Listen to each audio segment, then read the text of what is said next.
Ready to explore cause and effect?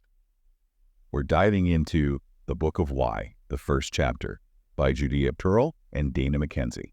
And just so you know, Amir Rafai prepared this summary and, well, this whole thing. Pearl starts off with a really interesting hook, bringing in the story of Adam and Eve. Yeah, but he kind of puts a twist on it, right? Yeah, it's not really about religion, is it? Not really? It's more like, what if the forbidden fruit is all about humans figuring out cause and effect? You know, like actions have consequences. Like that's when we first realized it. Yeah.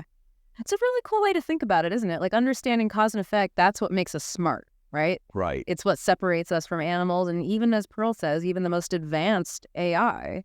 Yeah. I mean, he introduces this thing, the Ladder of Causation, and it has like 3 levels.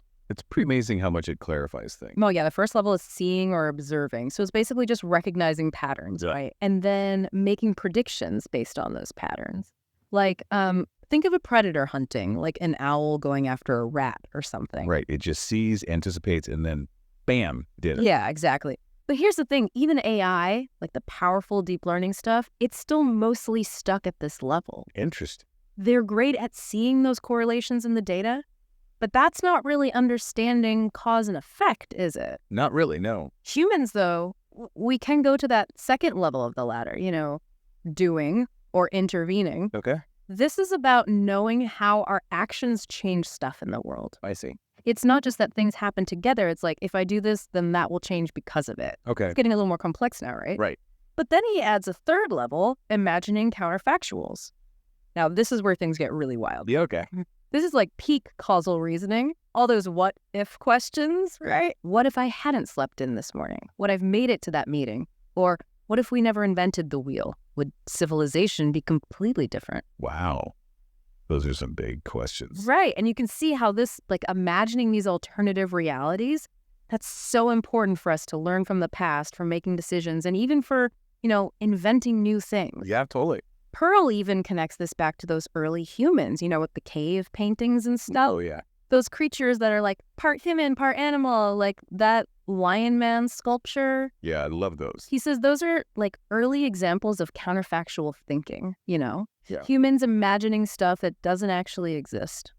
That's fascinating. So how does he like actually show these different levels? Because I think this is all pretty abstract, right? Well, he actually uses a pretty simple example, but it really makes you think. Okay. It's this firing squad scenario. Okay. So there's a court order, right? Oh. And a captain, 2 soldiers, and the prisoner. Okay. A little intense, but I'm with you. The cool thing is he shows how you can like represent this whole situation with a simple diagram, just dots and arrows. Okay. You know, to show cause and effect. So we're getting visual. I like it. Exactly. And then he shows how you can use this diagram to answer those questions at each level of the ladder. For example, like at the seeing level, you might ask, if we see that the prisoner is dead, does that mean the court order was given? And like you'd follow the arrows back and see that, yeah, they wouldn't have fired without the captain and he wouldn't have given the command without the court order. Exactly. But then things get even more interesting, right? When we move up to doing, like, what if one soldier decides to just shoot without the captain's order? Does the prisoner still die? Right. Like, thinking about it, maybe not, because the captain didn't give the order. Right. But we can use the diagram to model that breaking the rules thing. We, like, remove the arrow going into that soldier. He's acting on his own, right? And what we see is that, yeah, the prisoner still dies because the other soldier still fired. Oh, wow. So we're not just observing what happened, but actually intervening, like changing things up and seeing what the new outcome is. This is kind of blowing my mind. And then there's the most complex level, right? Counterfactuals. Let's say afterward we ask, what if that soldier who acted alone, what if he hadn't shot? Would the prisoner still be alive then? That's a really tricky one, right? I don't think I could figure that out without the diagram. Exactly. And that's the power of this causal model, right? Yeah. We can rewind, kind of remove that soldier's action. And what we see is the prisoner still dies because the other soldier would have shot anyway. Wow. So it shows the difference between just seeing what happened and imagining those other possibilities. Right. This is all fascinating, but it seems very theoretical. How does this apply to real world problems? Well, that's where he brings in these real world examples, you know, and he talks about the debates about the smallpox vaccination. Oh, right. Like back in the day. Yeah. Yeah. Like imagine you're looking at data, you know, from back then, And you see that more people are dying from the vaccinations than from smallpox. Ooh, yeah, that's scary. Right. I can see why people would be hesitant. Yeah. Right. But then, when you think about it from that counterfactual perspective, Right. you ask like, well, what if no one had been vaccinated? Right. And then you see that the vaccine was actually preventing way more deaths than it was causing. Oh, It's just that the data was misleading because, it didn't account for all the people who would have died if they hadn't gotten the vaccine. so it's only part of the picture, right? Yeah, it's like you need that causal model, that ability to imagine that other reality, to really see what was going on. Yeah, to see the impact of the vaccine, right? Exactly. And this gets to his point about, what he calls model blind AI. Model blind AI, what is that? So think about it this way.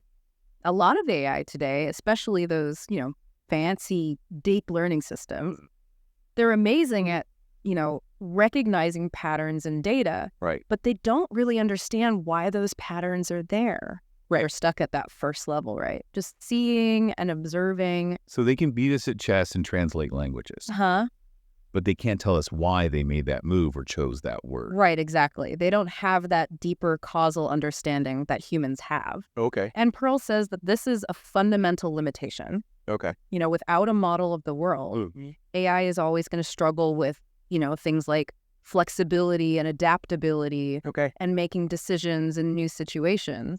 So it's like a self-driving car, right? It might be great on a route.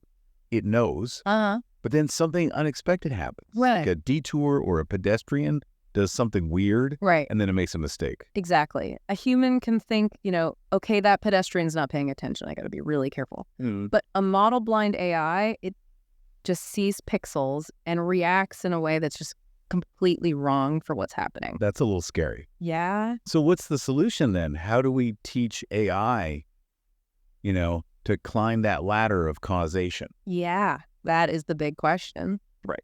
Pearl says that the key is to equip AI with that ability to represent and manipulate causal knowledge, just like humans do. So we can't just give them tons of data and hope for the best. Right. We got to actually teach them about cause and effect. Okay. And he proposes this interesting idea. It's called the mini Turing test. Okay. Is that like the Turing test where you try to see if a machine can convince you it's human?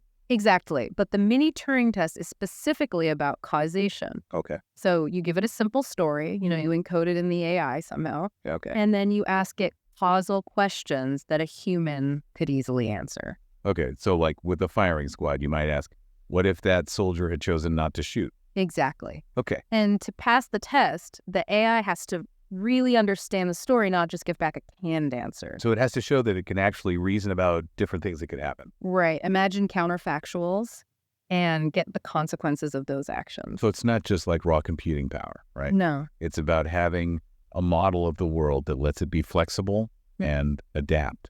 Exactly. And Pearl thinks a key part of this is, using those causal diagrams, those hot and arrow things we talked about.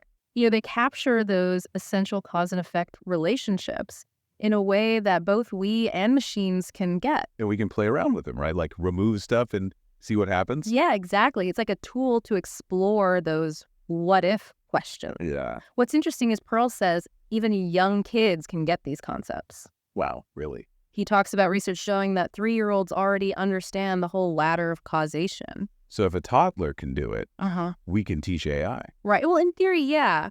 But there are definitely challenges. Okay. One of the biggest is figuring out uncertainty. Right. Because in real life, things aren't as simple as that firing squad. Exactly. There's always a chance things go differently. We got to be able to factor in probability to account for the fact that sometimes our predictions are just wrong. Yeah, like that smallpox thing. Yeah. The data seemed like vaccines were bad, but that wasn't the whole story. To really get it, you had to consider what would happen if nobody got vaccinated. Right. So that's where probability comes in. Exactly. It helps us figure out how likely different outcomes are. So for AI to really master this stuff, it needs to be able to use probability in its models. Okay. And this gets into some pretty complex math. That's a whole other topic. It is. But the payoff could be huge. Right. Imagine AI that can not only predict stuff, but also know why it's happening and then use that to make better decisions. That would change everything. In so many fields, right? From healthcare to finance to those self-driving cars. It's exciting to think about. Yeah. But Pearl says it goes even further than that. Okay. He thinks that understanding causation is also essential for stuff like figuring out who's responsible, learning from the past, even making ethical judgments. Wow. So now we're getting really philosophical. Yeah, we are. And that's what makes his work so interesting, you know? It's not just about building smarter machines. It's about understanding what it means to be intelligent, to make sense of the world, and, you know, maybe even make a better future. And it all comes back to that simple idea that seeing isn't the same as doing. Uh-huh. And that thinking about what could have been is just as important as knowing what actually happened. It's a powerful message, and I think it speaks to anyone who's ever wondered about what intelligence is, you know, the power of ideas and what the future could hold. Yeah, I'm pretty fired up right now. Me too. It makes you want to go out and find those causal puzzles in your own life. Start using these ideas and see what you discover. That's a great idea. I think that's a good place to stop for this part of our look at the Book of Why. Okay. But before we go, I want to leave our listeners with a little something to think about. So we've been talking about Pearl's ideas about causation, but he also has some pretty strong opinions about probability, like how they relate to each other. Yeah, he actually says we've been thinking about it wrong for, like, centuries. Oh, really? Yeah. How so? Well, for a long time, people have been trying to define causation in terms of probability. Like, if X makes Y more likely to happen, then X must cause Y. Probability raising, they call it. That seems to make sense, right? Like, we know smoking causes cancer because smokers are more likely to get it. Right. But as Pearl points out, that higher probability could be because of other stuff we haven't even considered. Maybe there's a gene that makes people more likely to smoke and get cancer. Ah, so it's like those confounding factors we talked about. Exactly. Correlation doesn't equal causation, right? Right. And Pearl is really passionate about this. He says, probability can't tell us anything about causation on its own. It can only describe what we see, not explain why. So probability is stuck on that first level, just seeing and observing. Exactly. To understand causation, we need to climb higher. To doing and imagining. Right. And the language of probability, all those conditional statements, it just can't handle those higher level concepts. So if probability isn't the answer, how do we talk about causation? Well, this is where Pearl introduces this idea of the do operator. The do operator.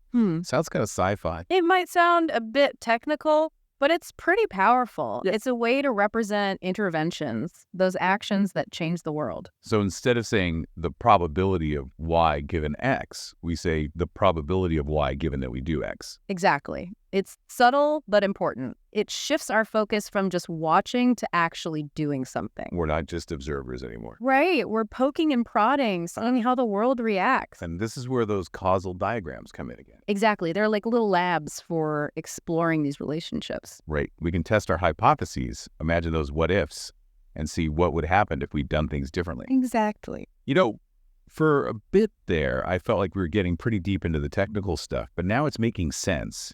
It's like we've been trying to understand causation with this limited language of probability, but Pearl is giving us new tools. Right. A way to finally grasp this fundamental part of reality. Exactly. And it's not just philosophy, right? No, not at all. Pearl says this has real practical implications. Oh, absolutely. He thinks it's crucial for making better decisions, designing policies, even for scientific discoveries.